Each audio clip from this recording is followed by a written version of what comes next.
देखो, जैसे ये क्वेश्चन हमें करना है प्रोबेबिलिटी का।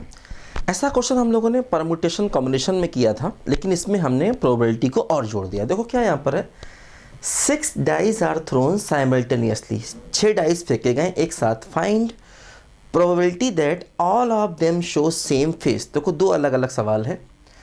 देखो सबसे पहले तो एन एस क्या है, मतलब 6 डाइस अगर हम एक साथ फेंकेंगे तो एन एस हो जाएगा 6 की पावर 6, है ना। 6 डाइस अगर आप एक साथ फेंकेंगे तो एन एस हो जाएगा 6 की पावर 6, है ना। अब देखो पहले पार्ट में हमें प्रोबेबिलिटी किसकी निकालनी है, all of them show same face. पहला पार्ट देखो, इवेंट क्या है, देखो इवेंट क्या है, all of them show same face, सभी पर सेम फेस आए।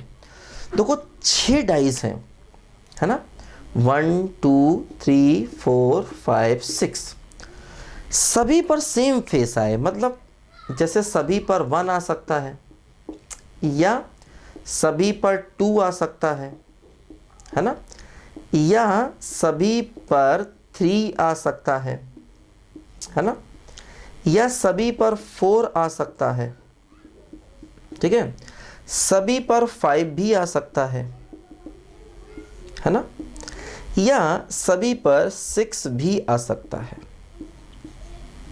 ठीक। तो सभी पर सेम फेस आए, इस केस देखो 1 2 3 4 5 6, 6 फेस, 6 वेज हैं। तो इवेंट में 6 केसेस आएंगे, है ना, एन ई में 6 केसेस आएंगे, क्योंकि सभी पर सेम फेस आए। अब वो सेम फेस कोई भी हो सकता है, 1 2 3 4 5 या फिर 6, तो 6 केसेस हैं, है ना। तो देखो पहले पार्ट का जो प्रोबेबिलिटी हो गया वो हो गया N E upon N S, है ना, N E upon N S. ये एन ई है, इवेंट में क्या आ रहा है, और टोटल केसेस 6 की पावर 6 है, पहला पार्ट, है ना।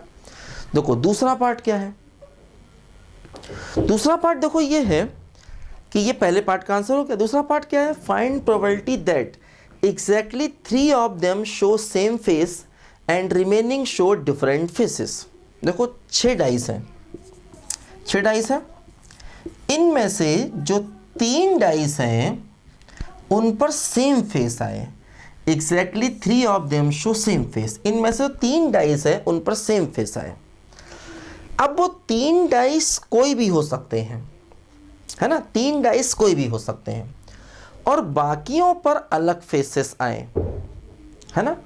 तो 3 डाइस पर सेम फेस आए और बाकियों पर अलग फेसेस आए। देखो ध्यान दो, अब पहली बात, वो सेम फेस जो आएगा वो क्या होगा, सेम फेस। तो सेम फेस 6 में से कोई एक होगा, है ना, क्योंकि हमारे पास देखो 6 नंबर हैं, हमारे पास 1 2 3 4 5 6, 6 नंबर हैं। 6 में से कोई एक नंबर उठाया, उसको 3 पर रखेंगे, और रिमेनिंग शो डिफरेंट फेसेस, मतलब बाकी जो 3 हैं, देखो 3 पर सेम फेस हो गया और बाकी 3 पर अलग अलग। मतलब अब देखो 5 नंबर बचे, 5 में से 3 नंबर और चुनो तो 5C3, है ना। पहले 6 में से कोई एक नंबर चुना जो 3 पर रखेंगे, है ना, 3 पर एक नंबर रखेंगे, और अब बाकी 3 नंबर और चुने जो बाकियों पर रखेंगे, क्योंकि बाकियों पर अलग अलग नंबर आने हैं। तो अब क्या हुआ, हमारे पास देखो एक नंबर और ये 3 नंबर, मतलब देखो कुछ ऐसा है, मान लीजिए वो नंबर ऐसे करके है ए और ये है BCD, देखो ऐसा कुछ है। हमारे पास जो एक नंबर लिया है वो 3 डाइस पर जाएगा, और जो 3 डिफरेंट नंबर लिए हैं वो भी 3 डाइस पर जाएंगे। तो मेरे पास 3 नंबर एक जैसे हैं ऐसा मानो, और 3 नंबर अलग अलग हैं, कि वो सेम फेस 3 डाइस पर जाएगा, वो कौन सा होगा, है ना। सेम फेस जो 3 डाइस पर जाएगा वो कौन सा होगा, और जो 3 अलग अलग नंबर 3 डाइस पर जाएंगे वो कौन से होंगे। तो पहले वो हमने सेम फेस चुना जो 3 डाइस पर जाएगा, और वो 3 अलग अलग नंबर जो 3 डाइस पर जाएंगे वो 3 है।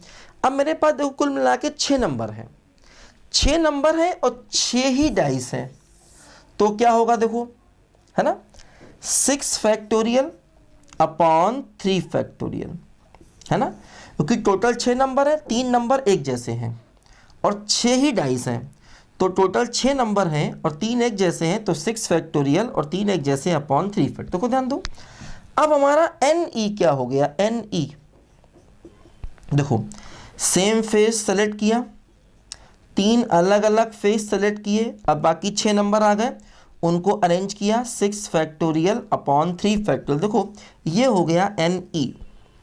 पहले तो सेम फेस चुना, अब बाकी 3 अलग अलग फेस जो बाकी तीनों पर आने उनको चुना, है ना।